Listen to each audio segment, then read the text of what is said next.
Hello everyone, Dogman682 here, and welcome to my very first ranking video. Yep, I'm finally doing this. So today we're going to be ranking all 12 theatrical Batman movies. This includes the Tim Burton / Joel Schumacher films, the Christopher Nolan's Dark Knight trilogy, the 66 film, Mask of the Phantasm, Batman v Superman, the Lego Batman movie, and The Batman. So, yeah. Without further ado, let's jump right into the list. So, starting off at my last place spot is going to be a bit of a shocker, but Batman v Superman: Dawn of Justice. Yeah, I bet most of you were expecting Batman and Robin to be on the bottom of this list, but nope, it's Batman v Superman for me.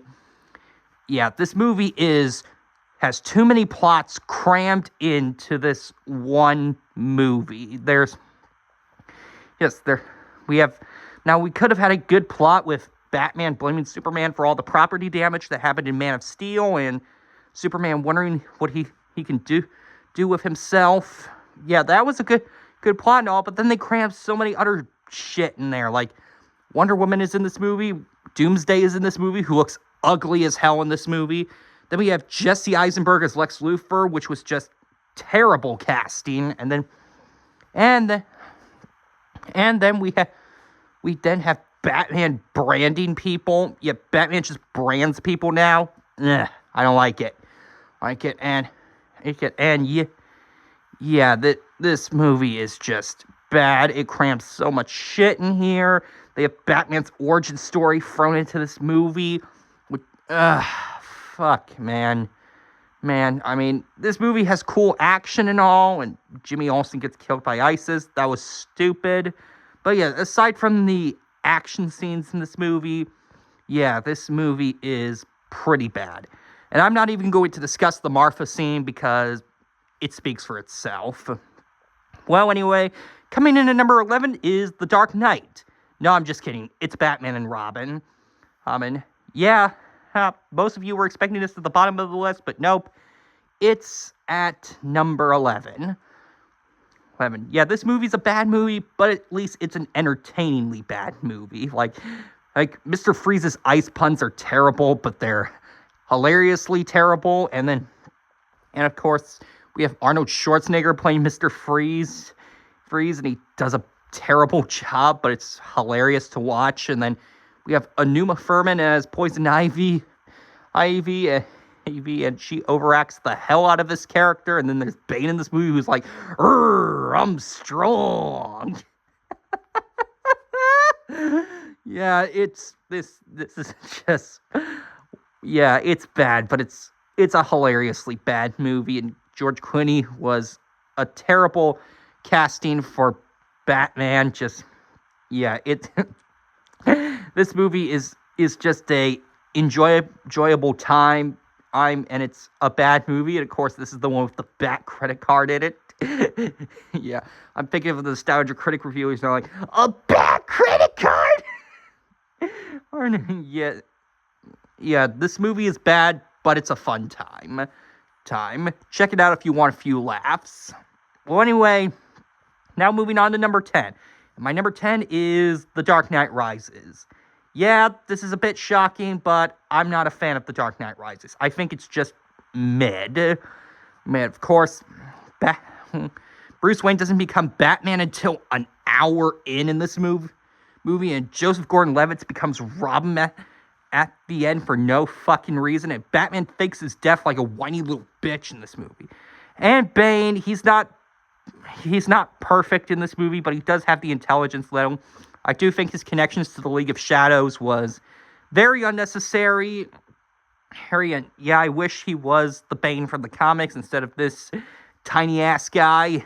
And I mean, we also get Catwoman, played by Anne Hathaway in this movie, and she does a pretty good job. Catwoman is pretty good in this movie, but yeah, aside from all that, yeah, this movie is mid AF. It's a not very good movie.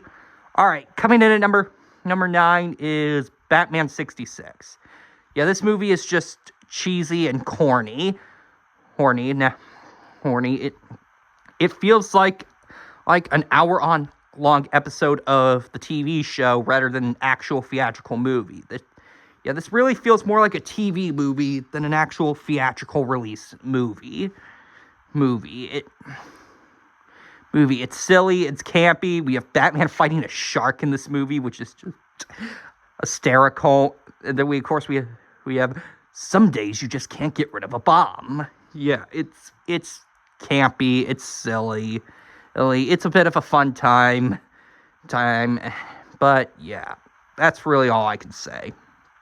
All right, coming in number 8 is Batman Forever. So, yeah, this movie is where Tim Burton was gone and Joel Schumacher took over, and they made it more neon and colorful in this movie. We have Val Kilmer as Batman, who does a pretty all right job, and we have Chris O'Donnell as Robin in this movie, who isn't as bad as he is in Batman and Robin, but he's not great. And then of course we have Jim Carrey as the Riddler, who does a pretty good job.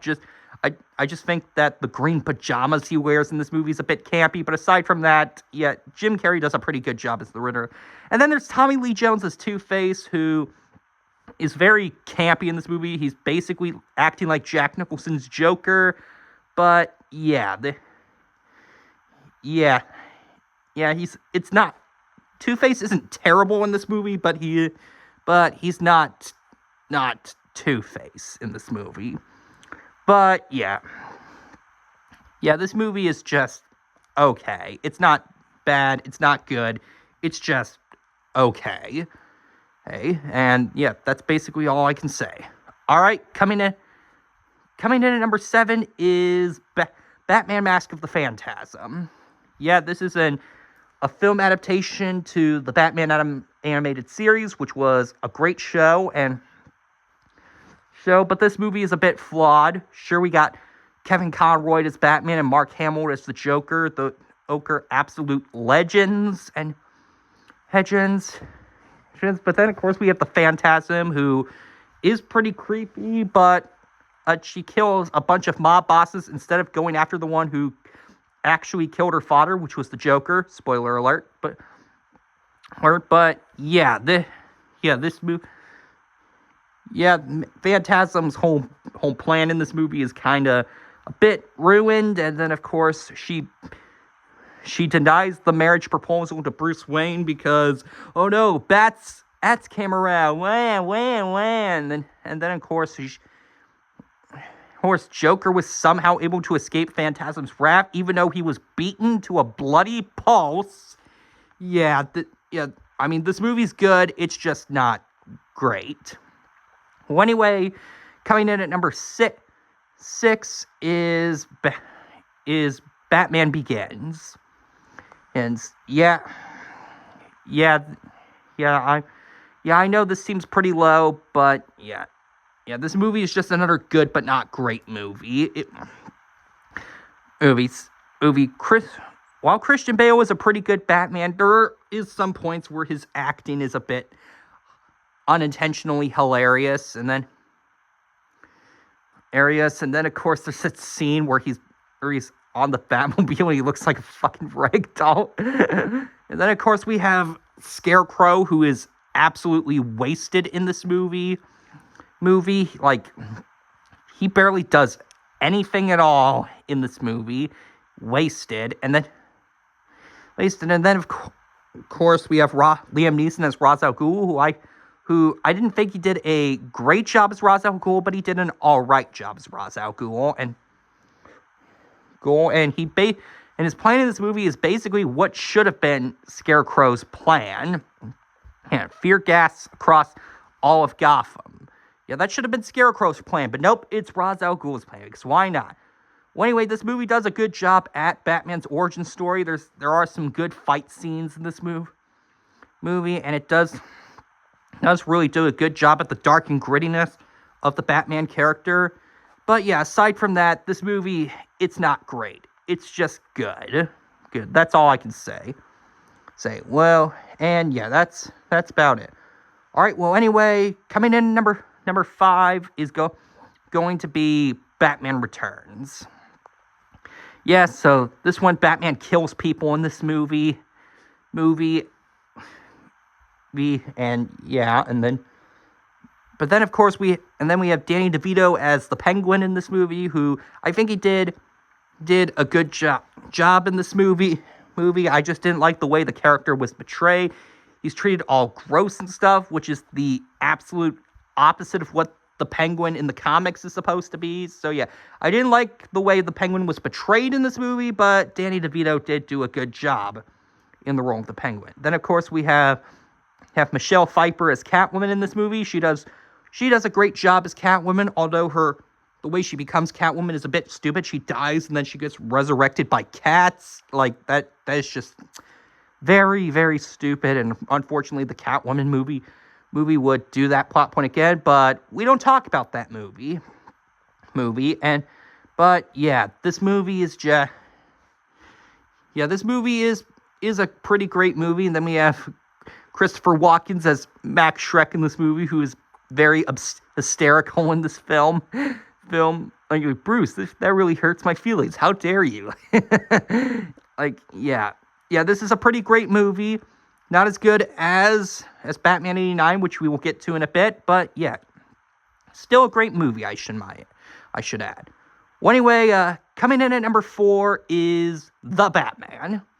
So yeah, this is a detective Batman film, and yeah, it's a great movie. Robert Pattinson does a great job as Batman. He just came off the Twilight movies, which we also don't talk about. But yeah, this was a great movie. Robert Pattinson did a great job as Batman. Of course, we also have Catwoman, who was pretty good in this movie. I just didn't like her mask. It looked terrible. And then, of course, we have the Riddler in this movie, who's treated more like the Zodiac killer than the Riddler, and his costume is not very good. And then there's also the Penguin, who's more of a side piece in this movie. Albeit the makeup effects on Penguin were really good. Like, you cannot tell it's Colin Farrell under all that makeup. And then there's Carlisle Falcone, who really didn't need to be in this movie. His whole role in this movie was kind of unnecessary, but yeah, this is still a really great movie. It's another serious attempt at Batman. The detective work in this movie is really good. Yeah, this is mostly a detective movie, but yeah, it's a pretty great movie. So yeah, there's that. All right, well, now we go into the top 3, and for my number 3 pick, it's going to go to The Dark Knight. Yeah, people were expecting this at number 1, but nope, it's at number 3. Yeah, this movie is great and all. Like Heath Ledger's performance as the Joker is great, albeit his plan with the 2 boats was kind of stupid, because you're telling me that there are no prisoners on that boat that are a terrorist, even though Gotham is Crime City and there's no terrorists on that prisoner boat. Yeah, bullshit. And then on the human side of the boat, there's no one that's like a holier than thou person who would activate that button. Yeah, that whole plan was pretty stupid. Albeit we also have Two-Face in this movie, who I think was absolutely great in this movie. I think this is the best portrayal of Two-Face in any media. He had a great origin story. His girlfriend gets killed in an explosion, which also takes half his face, and then that changes his perspective on faith, and then he decides to go around testing his faith on mob bosses. He was really great. I just think he was very underused in this movie. But yeah, this movie is great and all. It's just that Joker's plan at the end was what I didn't like. But other than that, yeah, this movie is pretty great. Anyway, now going up to my runner-up list. And on my runner-up is the Lego Batman movie. This movie is hilarious. It's very hilarious. It's less of a Batman movie and more of a parody of Batman. Like all of Batman's heroes and villains are treated in a joking manner in this movie, and it's hilarious. And then, of course, we got the Batman song in this movie, which is absolutely hilarious. There's some great dynamics between Batman and the Joker in this movie, and there's a bunch of crossovers in this movie, which were pretty good. I mean, the only two complaints I have with this movie is that they made Barbara Gordon black in this movie, even though Commissioner Gordon is a white guy. Yeah, that's a bit of a minor complaint, design choice flaw right there. And of course Zod just gets beamed up into the Phantom Zone, and then when Joker is there, Zod is just not there. Like, where the hell did he go? But other than that, this is a great movie. It's absolutely hilarious, and yeah, I love the Lego Batman movie. But coming in at my number one spot is going to go to Batman 89. This movie is absolutely great. It was the first depiction of a dark and gritty Batman movie, and yeah, it did a really good job. Michael Keaton does a great job as Batman. Jack Nicholson is my personal favorite live-action Joker. Come at me all you want, you sons of a bitches, and yeah, the Danny Elfman score was absolutely incredible. Yeah, this movie is just a really amazing movie. Some cool fight scenes. It's just absolutely great. It has my favorite Batmobile in it. My favorite depiction of the Batmobile. It's just an absolutely great movie all around. It's absolutely amazing, and yeah, that's why Batman 89 is my number one pick.